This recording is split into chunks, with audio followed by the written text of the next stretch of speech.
네, 레위기 강의 오늘 12번째 시간입니다. 제목은 예수님과 짝하기라는 제목입니다.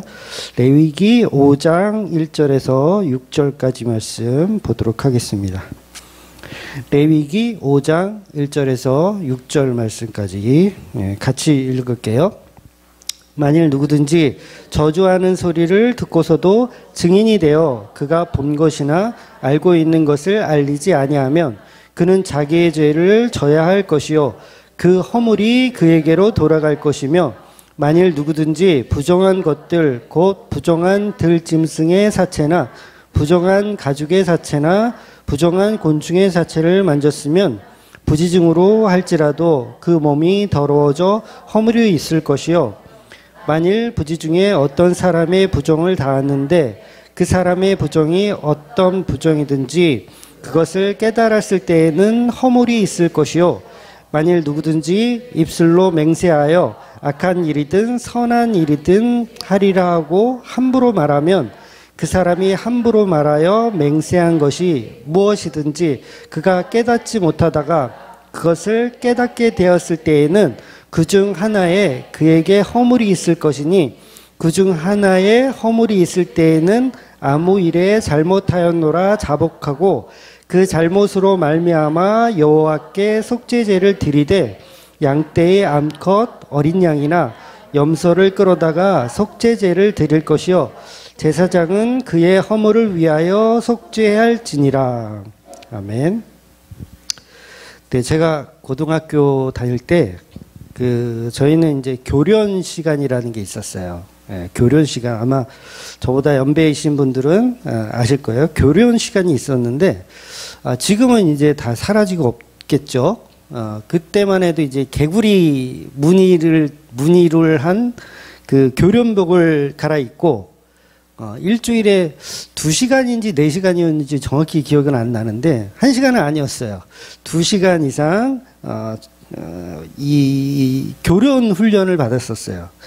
특히 교련 훈련하면 이제 막 그 나무로 된 총 가지고 이렇게 총검술도 하고, 그 다음에 그 제식 훈련이라 그래서 막 이렇게 좌양 앞으로 가, 우양 앞으로 가, 뭐 이런 거 막 했었거든요. 남자분들은 이제 새록새록 기억이 나시죠. 그래서 뭐 열중샷, 차렷 뭐 이런 건 기본으로 이제 하는 거죠. 근데 문제는 이제 열중샷, 차렷 막 이런 거 하는 거는 괜찮은데, 갑자기 이제 그 앞으로 가는 거 있잖아요. 이제 앞으로 가. 그래서 앞으로 가는데, 문제는 이제 막 가다가 좌양 앞으로 가. 그러면 이제 다 똑같이 좌양 앞으로 이렇게 가야 되는데 꼭 우양 앞으로 가는 사람 있죠. 그러면 막 친구들끼리 서로 이제 부딪히고 완전 코미디를 이게 방불케 하는 그런 교련 시간. 저는 지금 생각나거든요. 굉장히 재미있었던. 그런데 그걸 이 땡볕에서 하거든요. 이 운동장은 다 그늘이 없잖아요. 땡볕에서 막 2시간을 그 제식 훈련을 한다고 생각해 보세요. 와, 요즘 학생들 시켰다가는 열나 짜증낼 거예요. 그 옛날 사람들이나 그렇게 했지. 그런데 남자들은 고등학교 때 교련 훈련을 받고 또 졸업을 하고 나서 군대에 가면 또 군대에서도 또 해요, 그걸. 제식 훈련을 또 합니다. 근데 생각해 보면 제식 훈련, 뭐 차렷, 열중샷, 뭐 앞으로 가, 뭐 좌로 가, 우로 가, 막 이게 그렇게 전투에 그렇게 도움이 될까라고 생각이 들잖아요. 2시간 어차피 할 거 총검수를 더 하거나 아니면 사격, 실탄 가지고 쏘는 사격을 더 하든가, 이런 게 더 훈련에 도움이 되고 이런 게 더 효과가 적일 것 같은데, 왜 제식 훈련을 그렇게 빡세게 시킬까? 하다가 틀리면 막 굉장히 이제 혼나잖아요. 하다가 틀리면. 그런데 왜 이렇게 군대에서 왜 이렇게 제식 훈련을 중요하게 여길까요? 왜 그렇게 여길까? 차라리 그 시간에 총검술을 가르치지. 왜냐하면 이게 굉장히 중요하기 때문이라 그래요. 굉장히 중요하기 때문이에요. 무슨 말이냐면, 전쟁 중에 막 전쟁이 발발했어, 지금. 막 적군이 저쪽에서 막 이렇게 총으로 쏘고 있어. 그랬을 때 중대장이 갑자기 일어나서 전군 돌격 앞으로 딱 했는데 제식 훈련을 안 받잖아요. 돌격 앞으로 하면 아무도 안 나간대요. 아무도 안 튀어나간대요. 근데 제식 훈련을 그냥 막 빡세게 받은 이 전우들은 돌격 앞으로라는 말이 떨어지기 무섭게, 왜? 열을 맞춰야 되니까. 누군가 한 명 튀어나가면 그 줄을 맞춰야 되니까 그게 자동적으로 튀어나간다는 거예요. 그래서 제식 훈련이 그래서 그렇게 중요하다고 하더라고요. 그러니까 우리는 별 필요 없는 훈련 같아도 그게 없으면 뭐예요? 전투하는 자세가 안 돼 있는 거예요. 그러니까 왜 그 북한의 그 열병식 같은 거 하면 완전 로봇처럼 막 수백 명이 막 척척척 하면서 막 이게 막 다 맞잖아요. 왜 그렇게 다 맞을까요? 죽어라 그것만 연습한 거예요. 그러니까 전쟁 중에 돌격 앞으로 하면 이 척척척 이걸 맞춰야 되니까 자동으로 몸이 튀어나가게 되어 있는 거예요. 근데 이 제식 훈련 안 하면 돌격 앞으로 하면 너나 돌격해라. 나는 그냥 여기 있을란다. 이런다는 거죠. 그러니까 바로 이런 점에서 구약의 이스라엘이 광야에서 40년 동안 뭘 하냐면 훈련을 받는 거예요. 제식 훈련 같은 훈련을 받는 겁니다. 그러니까 하나님의 백성으로서 훈련을 받는 거예요. 그러니까 이 레위기도 이 훈련이 필요하기 때문에 계속 반복적인 이야기들이 나옵니다.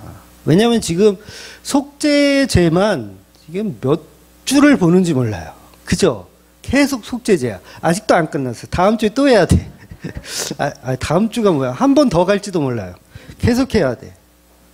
그러나 이게 그만큼 중요하기 때문에 그래요. 속죄제라는 이 제사가 물론 5대 제사가 다 중요하지만 예수 그리스도의 십자가의 대속을 정말 잘 표현한 제사가 속죄 제사라는 거예요.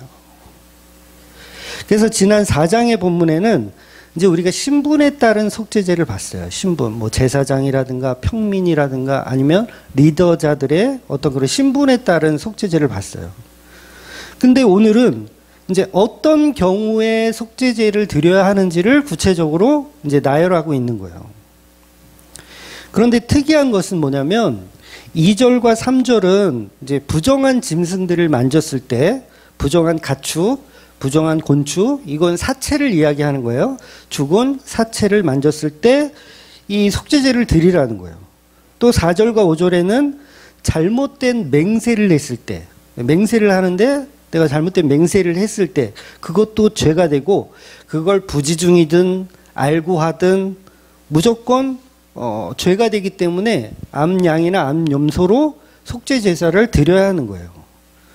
그러면 부정한 것이라는 건, 또 거짓 맹세를 하지 말라라는 건 속죄제를 드림으로써 그건 해결할 수 있어요. 그죠? 부정한 것을 만졌을 때 속죄 제사 드리면 되고요. 그 다음에 거짓 맹세를 했을 때 이것도 속죄제를 드리면 돼요. 그런데 문제는 1절이에요. 1절 말씀을 보면 거짓 증언에 관해서는 그 죄를 본인이 책임져야 된다는 거예요. 거짓 증언에 관해서는 본인이 책임져야 된대요. 즉 다른 죄들은 부정한 것이나 거짓 맹세, 이것은 속죄 제사를 드리면 되는데 거짓 증언하는 거는 이거는 답이 없다는 거예요. 자기가 책임을 져야 된다는 거예요. 한번 읽어볼까요? 레위기 5장 1절. 만일 누구든지 저주하는 소리를 듣고서도 증인이 되어 그가 본 것이나 알고 있는 것을 알리지 아니하면 그는 자기 죄를 져야 할 것이요 그 허물이 그에게로 돌아갈 것이며. 그렇죠? 자기 죄를 져야 하고 그 허물이 그에게로 돌아간대요. 이상하죠? 그러니까 자기 죄를 알게 되면 그 허물을 위하여 속죄제를 드려라. 요게 지금 맥락인데, 본문의 맥락들이 다 그런데 왜 1절만 죄값을 본인이 책임져야 된다 그러고 다른 속죄제 이야기를 갑자기 말씀하시냐는 거예요. 여러분, 이건 문맥에 지금 맞지 않는 표현인 거예요. 근데 이게 왜 이렇게 기록되어 있냐면요, 우리 인간은 아주 야가 빠져서 그래요. 야가 빠져가지고 속죄제라는 제도를 딱 주잖아요. 그러면 마음 놓고 죄를 범하는 거예요. 부정한 짓을 막 만지면 돼, 괜찮아. 왜? 암염소 한 마리 바치면 돼. 내가 거짓 맹세를 했어. 그러면 괜찮아. 암양 한 마리 바치면 돼. 바로 이런 얄팍한 상술이 있기 때문에 하나님은 그걸 딱 차단시켜 버리시는 거예요. 여러분 요즘 그 안전벨트 안 매면 얼마죠?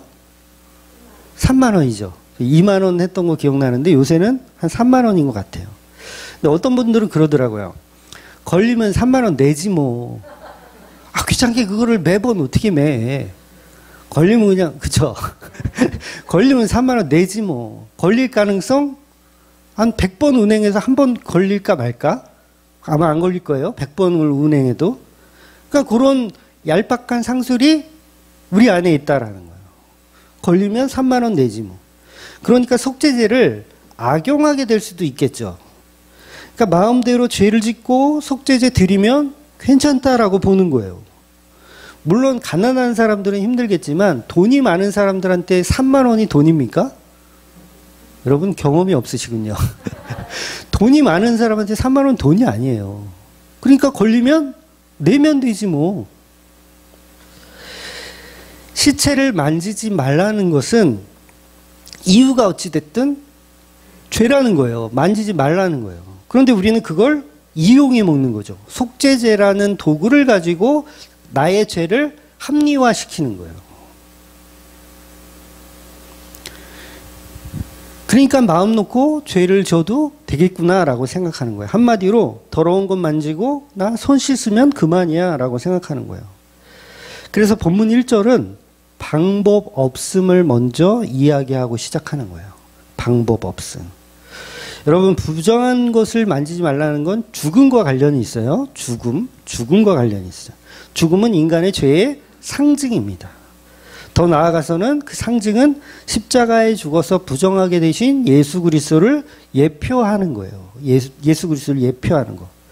그래서 거짓 증언을 하지 말라는 말은 아직 구약에서는 죄와 짝을 하지 말라는 거예요. 죄와 짝을 하지 마라. 함께 죄와 살지 말아라.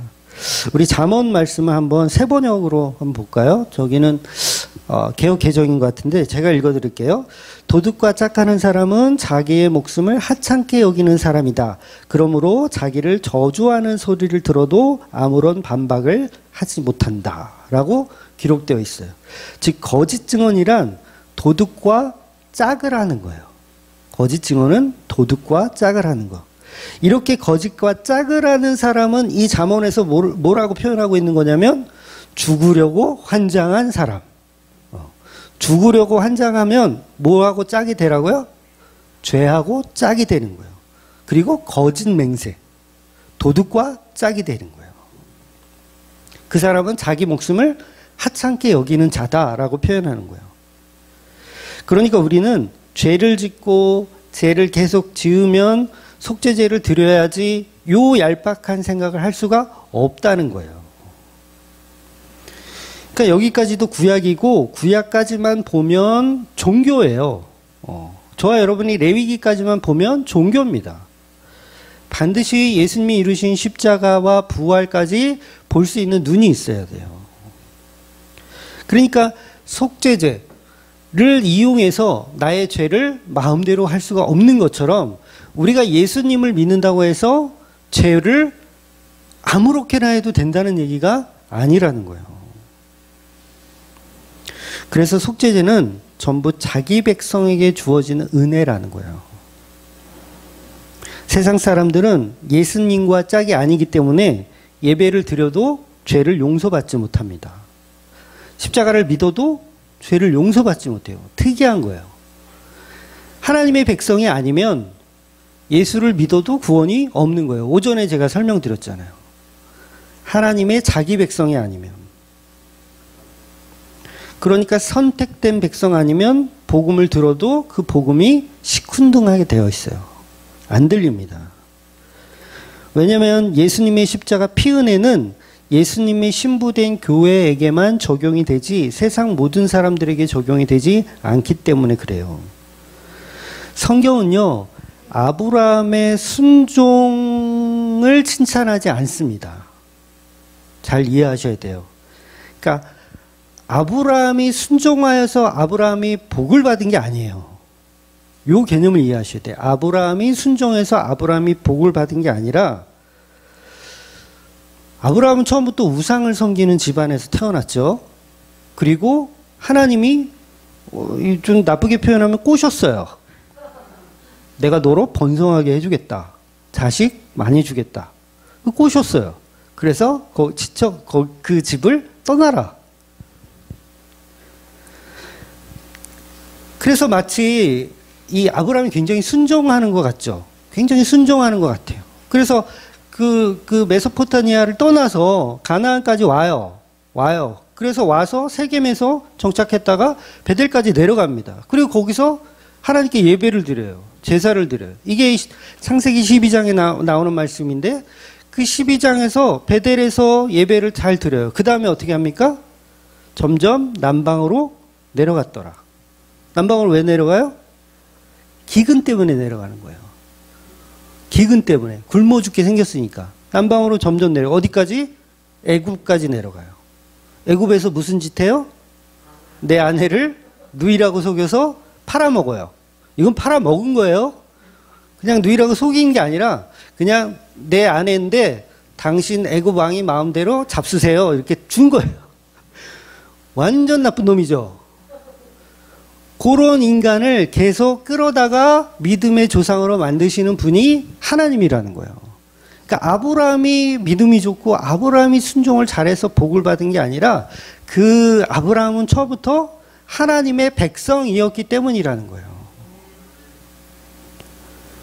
그러니까 선택된 백성이 아니면 본문의 속죄제를 죄를 회개하는 도구로 이용합니다. 잘 이해하셔야 돼요. 속죄제를 죄를 해결하는 도구로 이용한다는 거예요.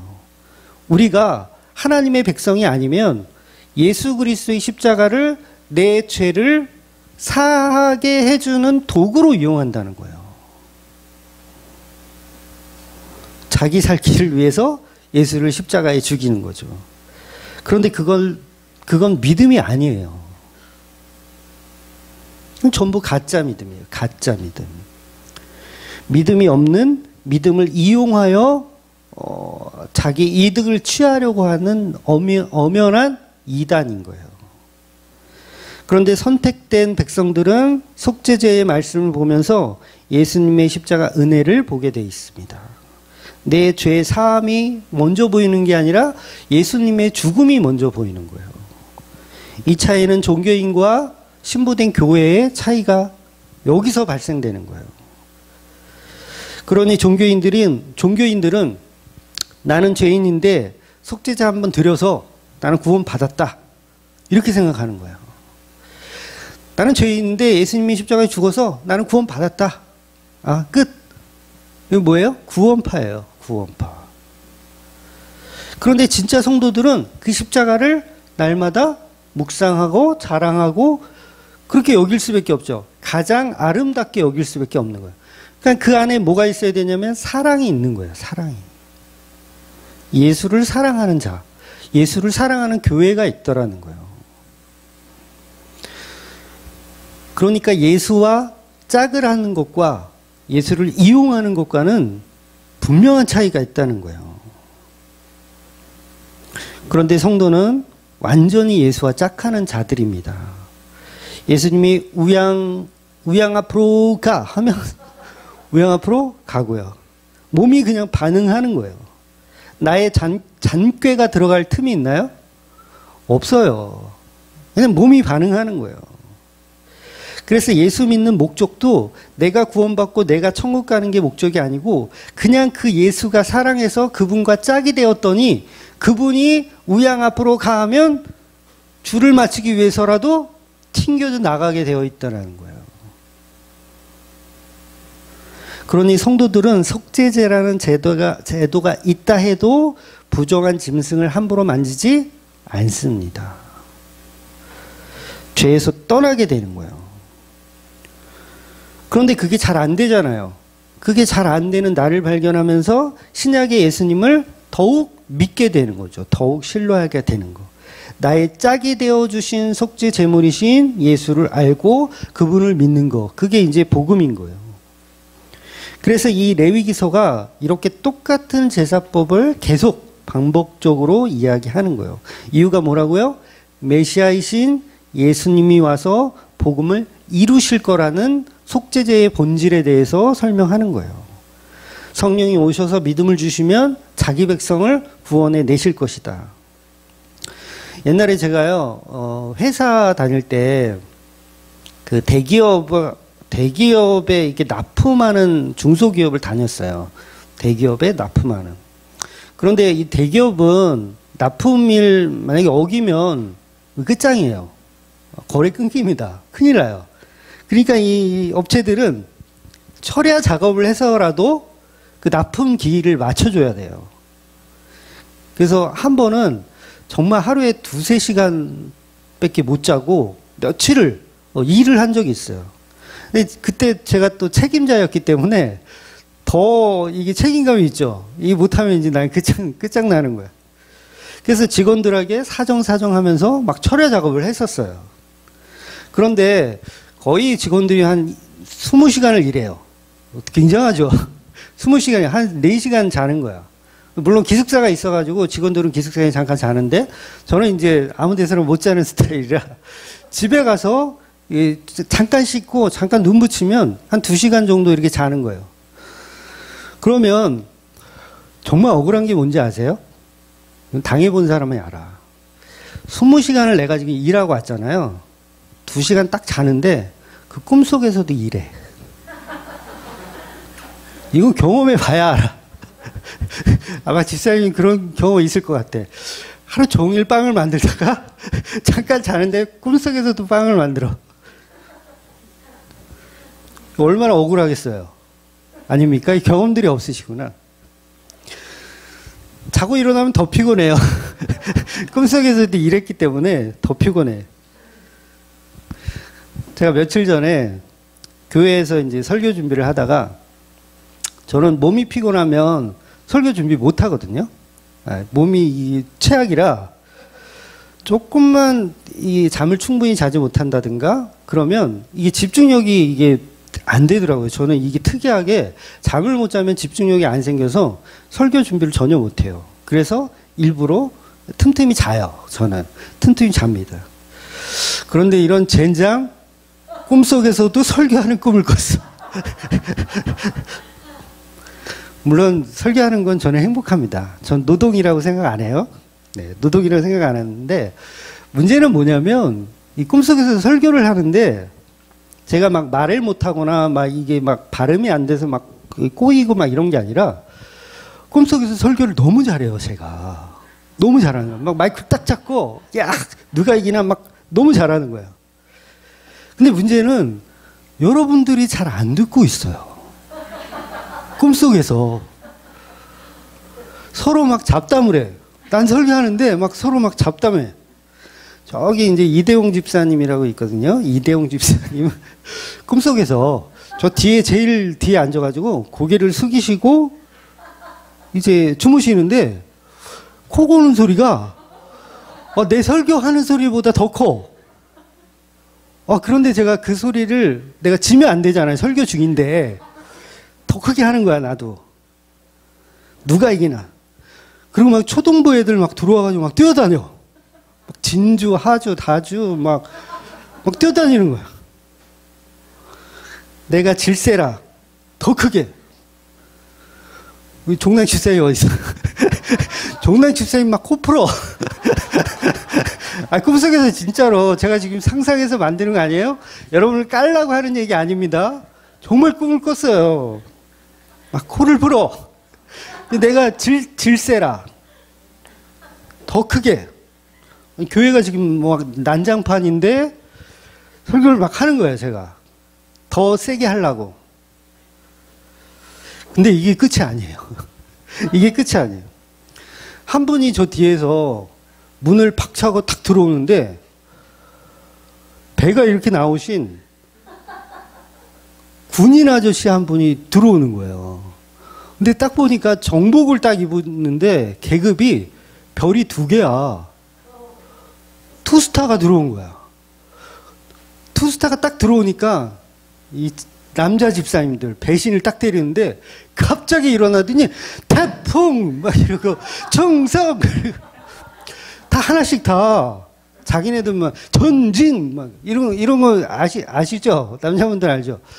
격려를 다 하는 거예요. 지금 설교하고 있는데 남자분들이 다 일어나서 그 투스타를 향하여 다 일어나서 한 사람씩 그것도 격려를 하는 거예요. 악몽이죠. 저한텐 악몽인 거예요. 그런데도 질세라 끊지 않고 설교를 계속하는 거예요. 여러분, 이런 상황에서도 설교를 끊지 않고 계속해 나간다는 것은 절대 쉬운 일이 아닙니다. 그렇죠? 강도사님 경험해 보셔서 알죠? 그런 상황에서 끊지 않고 계속하는 건 쉬운 일이 아니에요. 그래서 고린도전서에 있는 말씀이 딱 떠오르더라고요. 모든 것을 참으며 모든 것을 견디느니라. 끝까지 누가 이기나 계속 설교를 해나갔어요. 난장판이 되는 상황에서 설교를 하다가 깨어나는 꿈을 꿨어요. 이번 주에 꾼 꿈이에요. 그러다가 깨어나는 꿈을 꿨어요. 그래서 지금처럼 이렇게 조용히 설교를 들어주시는 여러분이 보배예요. 그러니까 설교가 저에게는 전쟁이더라는 거죠. 꿈속에서 경험한 걸로 인하면 전쟁이라는 거예요. 시편 144편에 보면 다윗이 주님을 찬양하는데 그 이유가 주님은 내 손을 훈련시켜 전쟁에 익숙하게 하셨고 내 손가락을 단련시켜 전투에도 익숙하게 하셨다라는 표현이 있어요. 그게 다윗이 찬송하는 이유더라고요. 그게 이유예요. 나를 단련하면, 나를 훈련하는 게 나는 찬양할 이유다. 그 복음의 도구됨을 기뻐하고 있는 거죠, 다윗은. 그래서 디모데전서에서도 지속적으로 몸을 훈련하라는 말씀을 하세요. 즉 우리는 다른 잡다한 상황에서도 말씀의 본질을 잘 봐야 한다는 이야기를 하는 거예요. 즉 십자가는 나의 구원의 도구로서 이용해 먹는 것이 아니라 예수님이 나하고 짝이 되면 어떠한 상황과 어떠한 이 예배 가운데서도 이 설교를 멈추지 않을 수 있는 그 능력이 있는 것처럼 예수님이 나와 짝이 되면 우리의 삶에 어떤 역경이나 어려움이 있어도 다 해결할 수 있다라는 거예요. 그래서 예수님이 나의 짝이 되면 그분이 나의 속죄죄의 제물이고 그 제물은 나와 연합하는 거예요. 속죄죄는. 그래서 십자가는 우리가 함께 매달리는 거. 그래서 지난주에도 암염소, 암양이 등장하는 이유가 뭐라 그랬어요? 우리가 예수와 함께 십자가에 죽는 거. 그건 뭐예요? 어떠한 상황에서도 그 비밀, 복음의 비밀을 말할 수 있어야 된다는 거죠. 그래서 1절은 뭡니까? 거짓 증언하면 답 없다요. 그건 십자가로도 구원 못해. 그 얘기하는 거예요. 거짓 증언은. 그 뭐예요? 예수를 안 믿으면 십자가로도 구원 못 받는다. 그 얘기죠. 그 얘기가 그 얘기인데 어려운 얘기 아니에요. 예수 안 믿으면 구원이 없다라는 얘기예요. 그래서 오늘 본문에 보면 증인이 되라고 하죠. 증인이 되라고 해요. 진리를 알고도 숨기면 죄가 되고 거짓 증언을 해도 죄가 된다는 거예요. 물론 이 말은 당시 재판에 관한 이야기로 설명하는 것이지만 그러나 본질은 뭐냐면 성도는 예수의 증인이다라고 표현하는 거예요. 예수의 증인이 되면 그게 하나님의 백성이라는 거예요. 그 백성은 십자가의 피가 당연히 적용이 된다는 거예요. 오늘 본문은 반드시 그걸 기억하라고 말씀하시는 겁니다. 그러니 거짓 증언은 속죄죄로도 답이 없는 거예요. 하나님의 백성이 아니기 때문에. 도적과 짝하는 자이기 때문에 그래요. 그래서 예수님의 십자가 피가 모든 인류에 다 적용되는 게 아니라는 거예요. 예수님이 이 땅에 오셨을 때 남의 백성을 구하러 오신 게 아닙니다. 자기 백성을 구하러 오셨다 그랬어요. 이름을 예수라 하라. 그러나 이 예수가 모든 인류를 구원하는 게 아니라 자기 백성을 구원하겠다는 거예요. 그러니까 요한복음에서도 제가 반복적으로 지금 말씀하고 있지만 자기 백성을 선택하는 게 먼저라는 거예요. 그리고 나중에 적용되는 게 아니라 선택되어지는 거예요. 처음부터 선택되어지는 거. 그래서 십자가를 서로 믿고 그 십자가를 통해서만 살아나는 백성들이 이미 존재하고 있다라는 거예요. 이미 정해진 십자가의 구속사라는 거예요. 그래서 신인 협동설, 오전에도 말씀드렸죠. 구원은 하나님과 인간이 서로 협동해야 된다. 이건 명백한 이단성이에요. 구원은 오직 예수께서, 하나님께서, 성령께서 하시는 겁니다. 그래서 우리 백성은, 우리 하나님의 백성들은요, 제식 훈련을 받은 백성들인 거예요. 뭘로? 십자가로 제식 훈련을 받았어. 그래서 찌르면 뭐가 나와요? 뭐 태풍, 뭐 전진, 뭐 총성 이런 게, 단결 이런 게 나오는 게 아니라 찌르면 십자가가 나와야 돼요. 찌르면 십자가만 자랑하도록. 즉 이웃에게 거짓 증언을 할 수가 없죠. 우리에게 이웃에게 예수 그리스도라는 증언을 해야 되는데 거짓 증언을 할 수가 없는 거예요. 그건 다른 나라 백성인 거죠.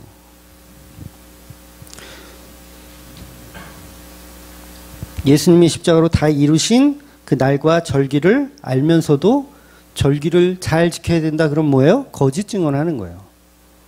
이게 많아요. 이런 게 교회 안에서도. 유월절을 지켜야 한다. 할례를 받아야 된다. 이런 게 뭐예요? 거짓 증언이에요. 왜? 예수님께서 십자가로 다 이루셨는데 거짓 증언을 하는 거예요. 그러면 이런 거짓 증언을 하면 뭐예요? 답이 있다 없다? 답이 없어요. 반드시 회개해야 돼요. 그건 회개해야 돼. 내가 잘못 가고 있구나. 그래서 예수를 믿게 되면요, 하나님의 백성은 모든 날과 절기를 사도 바울처럼 다 버리게 되어 있어요. 다 버리는 거예요. 저급하다. 저급하다 표현해요. 날과 달과 절기를 지키는 건 저급한 일이다. 그런데 예수 믿는 척하고 날과 절기를 여전히 지키고 있죠. 그건 복음을 아직 모르는 남의 나라 백성인 거예요. 남의 나라 백성. 반드시 십자가 품으로 다시 돌아와야 된다는 거죠. 선택된 백성은 반드시 돌아오게 되어 있어요.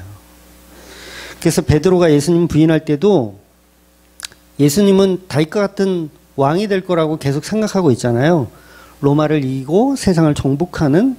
그러니까 베드로에게 부정이 나오는 이유가 바로 그거거든요. 예수님을 잘못 믿고 있었기 때문에 그래요. 십자가에 죽어가는 예수를 보니까 나하고 짝이 아니라고 생각한 거예요. 나하고 짝이 아니네? 방향성이 다르죠. 네, 방향성이 달라요. 그래서 뭐예요? 예수님이 찾아오시는 거예요. 베드로를 다시 찾아오시는 거예요. 그래서 뭘 맞춰요? 방향성을 맞춰요. 넌 나의 짝이다. 넌 나의 짝이다. 근데 베드로는 다른 데서 짝을 찾았죠.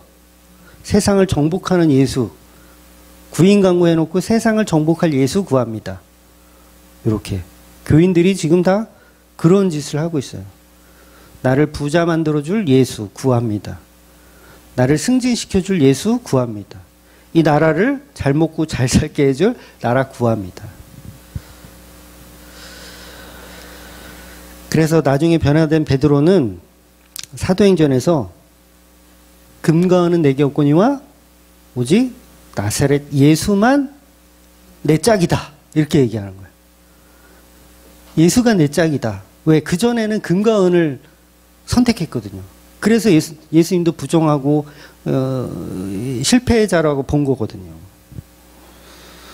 그런데 성도의 삶을 사니까 예수님과 짝이 되고 예수님만 자랑하더라는 거예요. 예수님의 희생, 속죄제로 죄를 용서받고 예수님과 짝이 되어서 살아가는 게 우리의 성도들의 모습이어야 합니다. 이것이 거듭남이고 이것이 하나님의 백성으로 살아가는 길이에요. 그래서 본문은 우리의 허물을 말씀하시는데 부정한 것을 만지고 입술로 거짓 맹세를 하고 그게 악한 일이든 선한 일이든 베드로는 나름대로 선한 일이라고 생각하고 예수를 부정했잖아요. 요한복음 때 우리 들었죠. 나름대로 그래도 잘하는 행동이라고 생각하고 예수를 부정한 거예요. 선한 일이든 악한 일이든. 그런데 그 입술이 결국은 거짓 맹세인 거예요. 왜냐하면 예수와 짝이 아니기 때문에 그 상태에서는 선한 일을 해도 악하고요. 악한 일을 해도 악한 거예요. 그러니까 베드로의 예수님의 부정이 어쩔 수 없다 하여도 그건 악한 거라는 거죠.